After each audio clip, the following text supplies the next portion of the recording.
Everyone, स्वागत है आप सभी का अपेक्स फिजिक्स क्लासेस में। आज हम कूलाम के नियम से आगे चर्चा करेंगे। परावैद्युत, परावैतांक, सतत आवेश वितरण, वैद्युत क्षेत्र इत्यादि, परीक्षण आवेश। तो आइए पढ़ते हैं आगे। परावैद्युत, परावैद्युत क्या होता है? परावैद्युत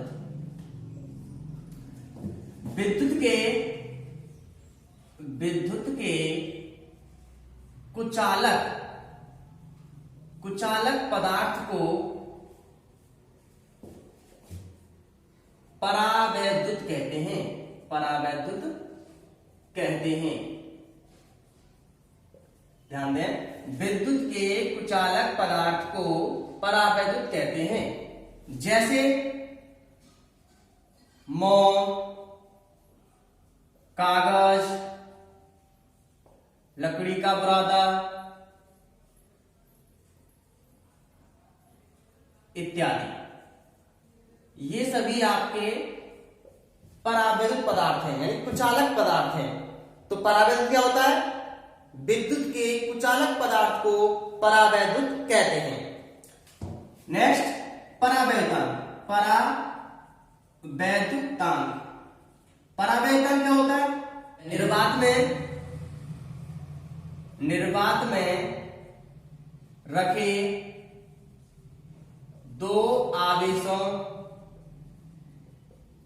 के मध्य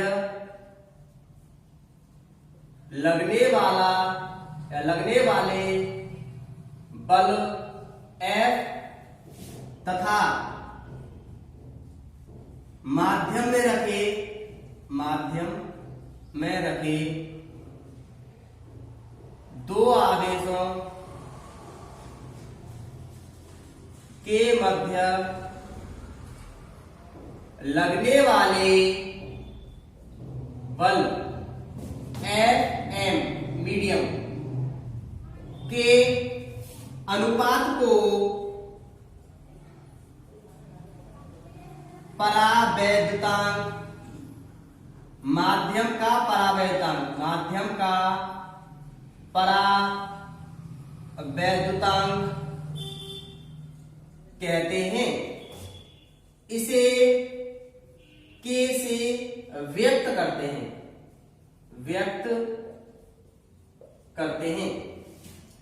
K इक्वल टू होता है F/Fm। निर्वात में रखे दो आवेशों के बीच लगने वाला बल तथा माध्यम में रखे दो आवेशों के बीच लगने वाले बल के अनुपात को उस माध्यम का परावैतांक कहते हैं।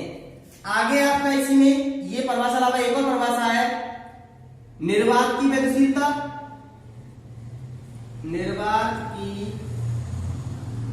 वैद्युतशीलता तथा माध्यम की वैद्युतशीलता के अनुपात को परावैद्युतांक कहते हैं। K equal to Epsilon/Epsilon0। ये माध्यम की वैद्युतशीलता और ये निर्वात की वैद्युतशीलता, दोनों के अनुपात को भी परावैद्युतांक कहते हैं। इस तरह से परिभाषा दे लो, ये भी ठीक है। इस तरह से परिभाषा दे लो, ये भी ठीक है। आगे बात करते हैं सतत आवेश वितरण की। सतत आवेश वितरण। सतत आवेश वितरण क्या होता है? यदि किसी वस्तु को दिया गया आवेश,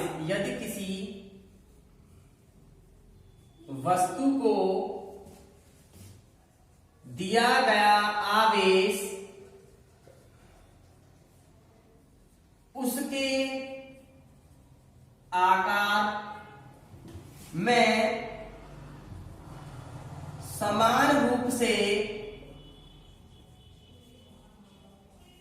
वितरित हो जाता है तो इसे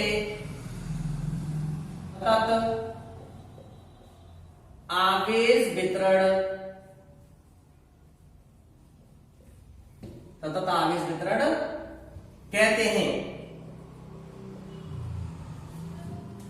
जब किसी वस्तु को या यदि किसी वस्तु को दिया गया आवेश उसके आकार में समान रूप से वितरित हो जाता है तो इसे सतत आवेश वितरण कहते हैं। वस्तु के आकार के आधार पर यह तीन प्रकार का होता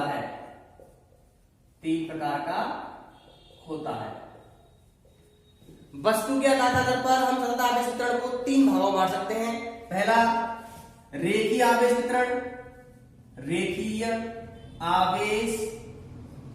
वितरण, दूसरा पृष्ठीय आवेश वितरण, तीसरा आयतन आवेश वितरण। रेखीय आवेश वितरण, पृष्ठीय आवेश वितरण और आयतन आवेश वितरण। पढ़ते हैं पहला रेखीय आवेश वितरण। रेखीय आवेश वितरण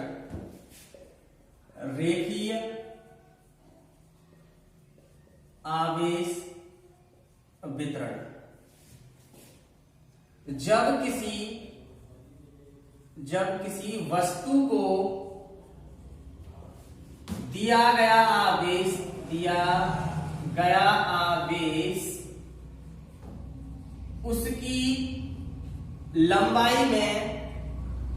उसकी लंबाई में समान रूप से वितरित हो जाता है तो इसे रेखीय आवेश वितरण कहते हैं। रेखीय आवेश वितरण कहते हैं। जब किसी वस्तु को दिया गया आवेश उसकी लंबाई में समान रूप से वितरित होता है तो इसे रेखीय आवेश वितरण कहते हैं। इसी में एक परिभाषा आती है रेखीय आवेश घनत्व। रेखीय आवेश घनत्व क्या होता है?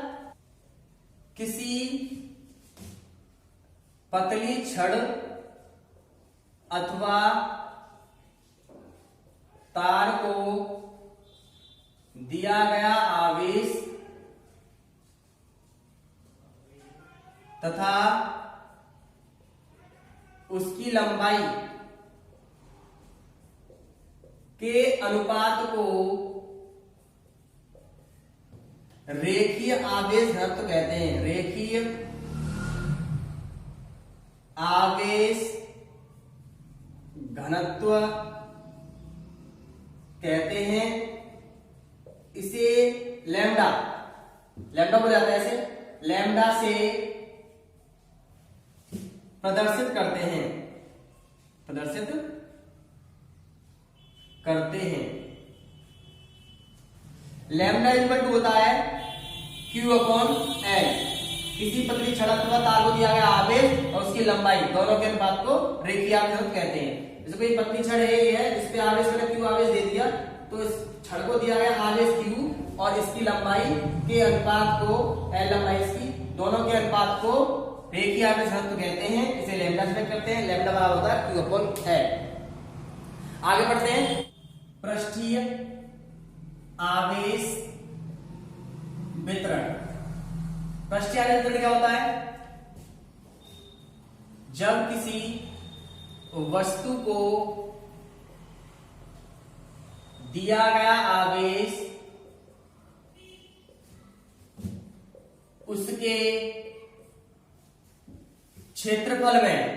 क्षेत्रफल में समान रूप से वितरित हो जाता है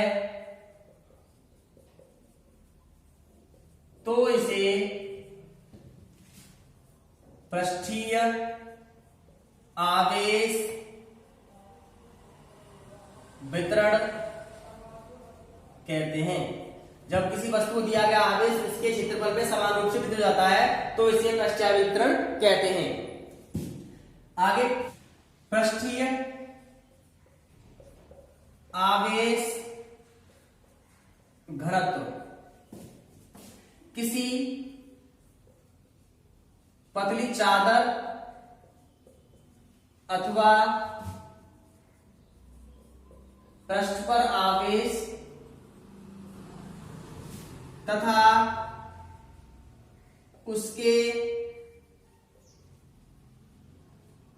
क्षेत्रफल के अनुपात को पृष्ठीय आवेश घनत्व कहते हैं। इसे सिग्मा से प्रदर्शित करते हैं। सिग्मा बराबर होता है आपका Q/A, यानी किसी पतली चादर, कोई चादर है उसको +Q आवेश दिया गया उस पर, और उसके क्षेत्रफल के अनुपात को पृष्ठीय आवेश घनत्व कहते हैं। इसे सिग्मा से प्रदर्शित करते हैं। नेक्स्ट आपका आयतन आवेश वितरण। आयतन आवेश वितरण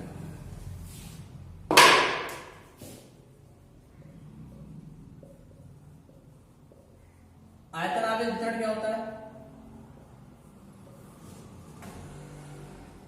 जब किसी वस्तु को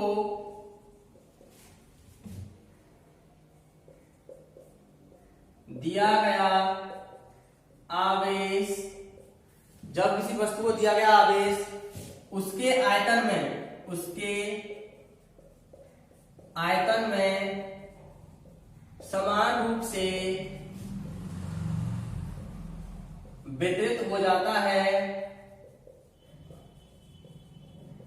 तो इसे आयतन आवेश वितरण कहते हैं। आयतन आवेश घनत्व, आयतन आवेश घनत्व, आयतन आवेश घनत्व क्या होता है? किसी गोले पर आवेश तथा उसके आयतन के अनुपात को आयतन आवेश घनत्व कहते हैं। इसे रो से प्रदर्शित करते हैं। रो इक्वल टू होता है Q/V, ये इसका सूत्र होता है। किसी गोले को दिया गया आवेश तथा उसके आयतन के अनुपात को आयतन आवेश घनत्व कहते हैं, जो रो से प्रदर्शित करते हैं। नेक्स्ट परिभाषा आपकी वैद्युत क्षेत्र। वैद्युत क्षेत्र क्या होता है? किसी आवेश अथवा आवेशों के समुदाय यानी एक से अधिक आवेश, किसी आवेश अथवा आवेशों के समुदाय के चारों ओर का वह क्षेत्र जिसमें किसी अन्य आवेश